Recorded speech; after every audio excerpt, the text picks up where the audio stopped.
মানে আপনি নিজের পিণ্ড নিজে দান করেন? হ্যাঁ হ্যাঁ, আমি এখন মানে বলতে পারি উন্নীত।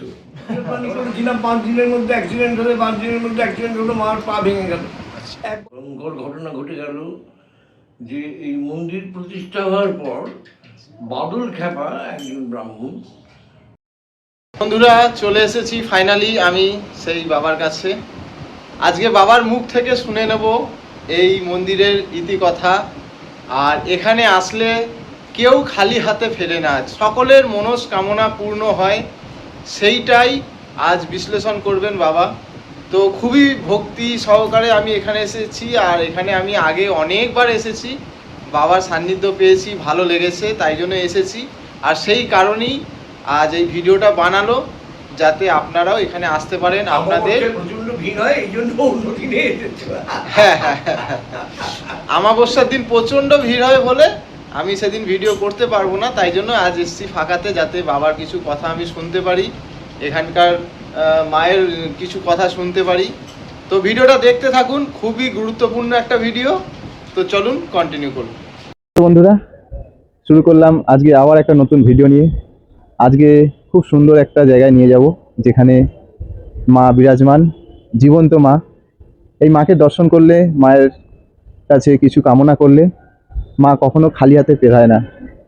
ঠিক আছে, তো চলুন আজকের ভিডিওটা শুরু করছি। এখন আমি দাঁড়িয়ে আছি ব্যারাকপুর স্টেশনে। এখান থেকে ট্রেন ধরে আমি যাব পলতা। আর পরিচয় করাবো এমন এক সাধু বাবা, এমন এক সিদ্ধ পুরুষের সাথে, যার সাথে কথা বলে আমার খুবই ভালো লেগেছে। তো ওনার কাছে আপনি যা বলবেন, যা মনস্কামনা করবেন, ওনার দ্বারা অনেকেই উপকৃত হয়েছে। তা সেই বাবার সাথে আজকে আপনাদের পরিচয় করাবো। তো ভিডিওটা দেখতে থাকুন। এখন ব্যারাকপুরে দাঁড়িয়ে আছি, ট্রেন ধরবো, ধরে আমরা পলতায় নামবো। তো চলুন।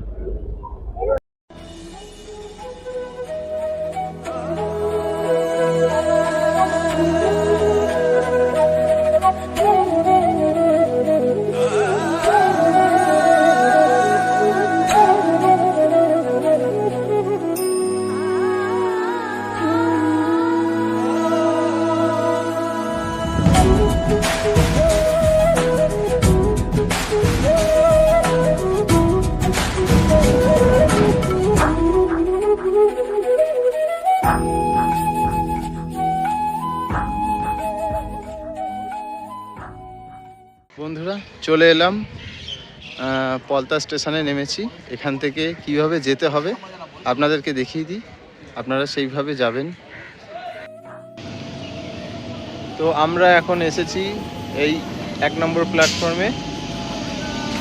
এখান থেকে ট্রেন থেকে নেমে, এটা ট্রেন থেকে নেমে এবার আমরা এই যে ব্যাক সাইড দেখতে পাচ্ছেন, এখান থেকে আমরা সোজা এই রোডটা দিয়ে নেমে এই পাশ দিয়ে নেমে যাব।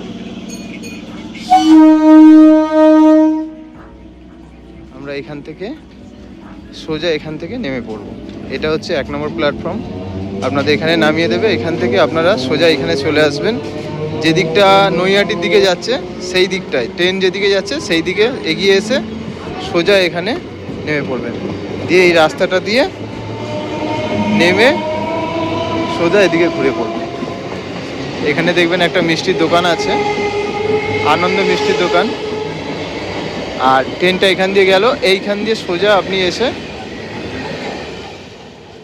সোজা এখান থেকে এসে এদিকে হাঁটা দেবেন। এখান দিয়ে আমরা এলাম, আসার পর আমরা এখন ঘুরে যাব, এই রাস্তাটা ধরবো সোজা। সোজা এই রাস্তাটা ধরার পর এইখান থেকে দেখুন এই চায়ের দোকান হচ্ছে, এই চায়ের দোকানের পাশ থেকে আমরা এখন এদিকে ঢুকে যাব এই জায়গায়।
বন্ধুরা চলে এসেছি ফাইনালি আমি সেই বাবার কাছে।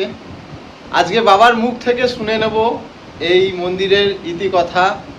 আর এখানে আসলে কেউ খালি হাতে ফেরে না, সকলের মনস্কামনা পূর্ণ হয়, সেইটাই আজ বিশ্লেষণ করবেন বাবা। তো খুবই ভক্তি সহকারে আমি এখানে এসেছি, আর এখানে আমি আগে অনেকবার এসেছি, বাবার সান্নিধ্য পেয়েছি, ভালো লেগেছে, তাই জন্য এসেছি। আর সেই কারণেই আজ এই ভিডিওটা বানালো, যাতে আপনারাও এখানে আসতে পারেন। আপনাদের প্রচন্ড ভিড় হয়, এই জন্য অন্য দিনে এসেছে। হ্যাঁ, আমাবস্যার দিন প্রচণ্ড ভিড় হয় বলে আমি সেদিন ভিডিও করতে পারবো না, তাই জন্য আজ এসছি ফাঁকাতে, যাতে বাবার কিছু কথা আমি শুনতে পারি, এখানকার মায়ের কিছু কথা শুনতে পারি। তো ভিডিওটা দেখতে থাকুন, খুবই গুরুত্বপূর্ণ একটা ভিডিও। তো চলুন কন্টিনিউ করুন। যে আমি একটা মেয়ের সাথে প্রেম করি, সেই মেয়েটা আমার সাথে বিট্রে করেছে।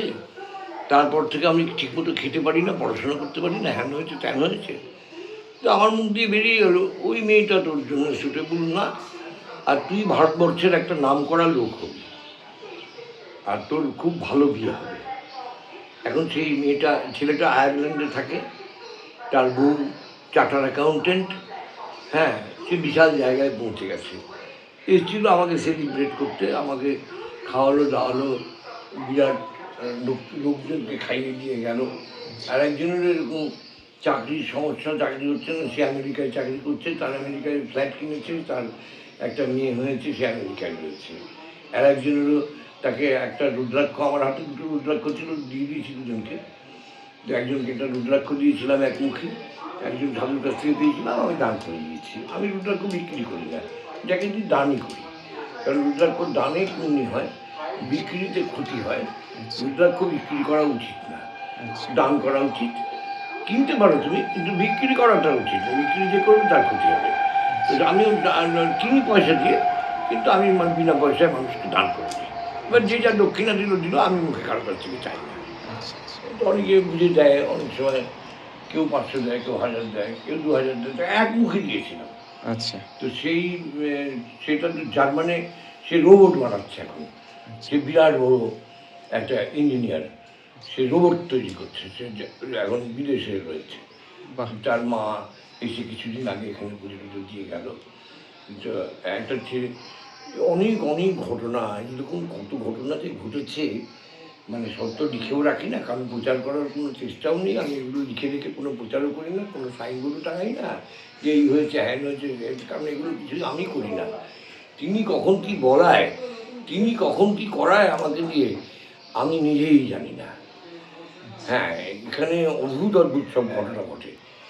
এই রাত্রিবেলায় এই মন্দিরে একা কাউকে থাকতেই দিই না, আমি না থাকলে কাউকে রাত্রে থাকতে দিই না। এখানে মানে ভয়ে মরে যাবে, বড় সাংঘাতিক, যেমন জাগ্রত তেমনি মানুষের উপকারী, আর মানুষের শত্রু দমনের জন্য বিশাল ব্যাপার। মানুষের যে শত্রু, মানে তুমি যদি মায়ের ভক্ত হয়ে যাও, মা যদি তোমার করে তুলে নেয়, তোমার যত শত্রু আছে কেউ তোমার দিকে তাকাতে পারবে না, এটা একদম 100% গ্যারেন্টি। এই আমরা একদম পরীক্ষা করে দেখে নিয়েছি হাতে নাতে, এবং আমাকে ধীরে ধীরে ধীরে ধীরে একদম সাধুই বানিয়ে দিল। বড় বড় তান্ত্রিকরা পর্যন্ত এসে আমার পায়ে পড়ছে, আমি তো নিজেই অবাক হয়ে যাচ্ছি যে কী মা, তুমি আমায় কী সাধু বানালে। আমার শাক্তাভিষেক হয়েছে, পূর্ণাভিষেক হয়েছে, সাম্রাজ্যাভিষেক হয়েছে, কামরূপ কামাখ্যায় মহাসাম্রাজ্যাভিষেক হয়েছে, তারপরে কি কোন দীক্ষা না, তারপরে বড় মহন্ত না, কী সব স্টেজ আছে জানি না, আর স্টেজের দরকার নেই, যেটুকু হয়েছে যেটুকুই হয়েছে। এখন তো সব ব্রাহ্মণ তান্ত্রিক মান্ত্রিকরা এসেই হইচই করে পুজো করে, নিজেরাই পয়সা খরচা করে, নিজেরাই পুজো করে, যা দক্ষিণা পায় ওরাই নিয়ে যায়, যাক যাক। এখানে 5 পদ তারাপীঠে একটা ফুল দিয়ে বললাম যে মা, যদি আমার এই 8 মেয়েদের সব ডিউটি হয়ে যায়, তাহলে তোমার ওই মন্দির বানাবো, আর গায়ে খেটে তোমার পুজো দেবো, বড় বড় লেকচার দিয়ে দিতাম। আমি জানি এগুলো সম্ভবই না, কিন্তু হঠাৎ যেভাবেই হোক আমার এই খারাপ অর্থনৈতিক অবস্থার মধ্যেও মেয়েদের বিয়ে হয়ে গেল। অথচ আমি মায়ের পুজোও করছি না, মাকে মানছিও না। এরপরে মা দেখা দিল এমনই প্রকটভাবে যে এদিকে আমি নাস্তিক, সবাইকে বলে বেড়াই আমি ভগবান বিশ্বাস করি না। এইবার মাকে দেখতে পাচ্ছি, মানে রাত্রিবেলাও দেখতে পাচ্ছি, সকালবেলাও দেখতে পাচ্ছি, ঘুম থেকে উঠেও দেখতে পাচ্ছি, পায়খানা করতে যাচ্ছি তখনও দেখতে পাচ্ছি। ভয় হয়ে গেল, খাওয়া দাওয়া বন্ধ হয়ে গেল। নন্দবেলা একটা ছিল তখন আমার ম্যানেজার, এই ম্যানেজার আমার গিন্নিকে বললো যে ওকে মনে হয় তারা মাই ধরেছে, কারণ উনি মাকে অর্ধেকটা দেখছেন।